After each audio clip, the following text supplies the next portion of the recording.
ഇന്ത്യയുടെ ആദ്യത്തെ സ്വാതന്ത്ര്യ സമര സേനാനിയായി കരുതപ്പെടുന്ന മംഗൾ പാണ്ഡെയുടെ ജന്മദിനമാണ് July 19. British East India Company ഭരണത്തിനെതിരെ കമ്പനിയുടെ സൈന്യത്തിലെ ശിപായിമാർ എന്ന് വിളിക്കപ്പെട്ടിരുന്ന ഭടന്മാർ കലാപത്തിനൊരുങ്ങിയപ്പോൾ അതിന് നേതൃത്വം കൊടുത്തവരിൽ പ്രധാനിയായിരുന്നു മംഗൾ പാണ്ഡെ. ശിപായി ലഹള 1857 കലാപം, ഒന്നാം ഇന്ത്യൻ സ്വാതന്ത്ര്യ സമരം എന്നീ പേരുകളിലും അറിയപ്പെട്ടു. ബംഗാൾ കേന്ദ്രീകരിച്ചുള്ള ഈസ്റ്റ് ഇന്ത്യ കമ്പനിയുടെ സൈന്യത്തിലെ ശിപായിയായിരുന്നു മംഗൾ പാണ്ഡെ.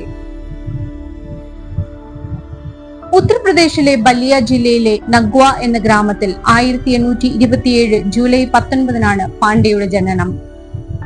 തന്റെ 22-ാം വയസ്സിൽ പാണ്ഡെ ഈസ്റ്റ് ഇന്ത്യ കമ്പനിയിൽ ഒരു സാധാരണ ശിപായിയായി ജോലിയിൽ പ്രവേശിച്ചു.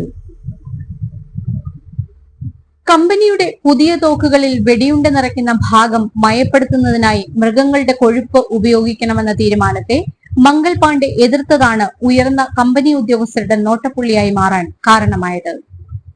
തുടർന്ന് ശിപായിമാർക്കൊപ്പം ചേർന്ന് കമ്പനിക്കെതിരെയുള്ള കലാപത്തിലും അദ്ദേഹം പങ്കുചേർന്നു. കമ്പനി പാണ്ഡെയെ അറസ്റ്റ് ചെയ്യാൻ ഒരുങ്ങുകയും പാണ്ഡെ തന്റെ തോക്ക് ഉപയോഗിച്ച് വെടിയുതിർക്കാൻ ശ്രമിക്കുകയും ഉണ്ടായി. ആ ശ്രമം പരാജയപ്പെടുകയും പാണ്ഡെയെ അറസ്റ്റ് ചെയ്യുകയും ചെയ്തു. 1857 ഏപ്രിൽ 6 കോടതി പാണ്ഡെയ്ക്ക് വധശിക്ഷ വിധിക്കുകയും ഏപ്രിൽ 8 ബാരക്പൂരിൽ വെച്ച് തൂക്കിലേറ്റുകയും ചെയ്തു. മംഗൾ പാണ്ഡെയോടുള്ള ആദരസൂചകമായി ഇന്ത്യൻ ഗവൺമെന്റ് 1984 തപാൽ സ്റ്റാമ്പ് പുറത്തിറക്കുകയുണ്ടായി.